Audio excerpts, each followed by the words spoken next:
It is a scene reminiscent of those stories that Grandfather used to tell. Remember how when he was a youngster, they didn't have cars. He had to ride a mile to school on horseback.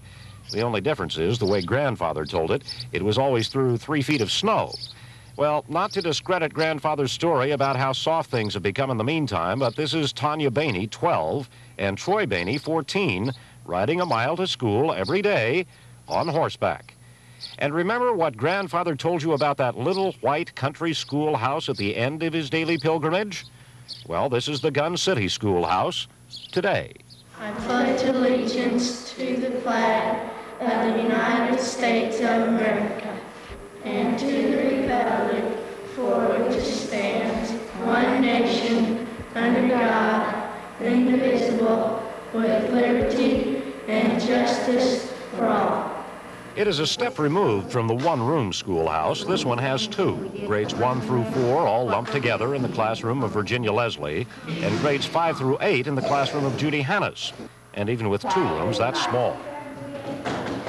Small enough for Mrs. Hannes' son Jeffrey to come visiting without upsetting the classroom decorum. Small enough for individual attention to each of her 10 students. It is an old-fashioned country school in every way, with its well-read set of encyclopedias and the teacher's handbell stationed atop the piano, its American flag waving conspicuously out front, Troy and Tanya's horses grazing in its yard, the old hand pump as its sole water supply. An old-fashioned country school in every sense of the word.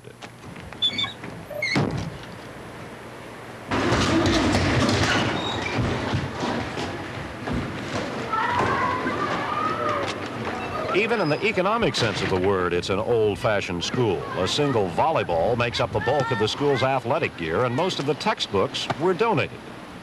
It's a thinly financed school district, to be sure, but the point is, it makes do. In the school storeroom, the air conditioner stands ready to serve. And these aren't just boards. They're the table for school banquets and the bleachers for the school play. That certainly is a different sort of learning environment, but it isn't bad. Decorate. We will decorate the room for our child. Become a part of each child, you know, to the point where you know what the child is feeling when he comes in the morning. And in the same turn, each one of them gets to know me as a person too. And I think that each one of them have gained so much in comparison because it's like a private tutor. The parents want their children to learn. They will usually stand behind any form of discipline that you think is appropriate. And I have used my paddle numerous times, but then on the same hand, I would hug the same children that I have used the paddle on. You ever paddle you? Yeah, What for? because I didn't do my lessons. Didn't do your lessons?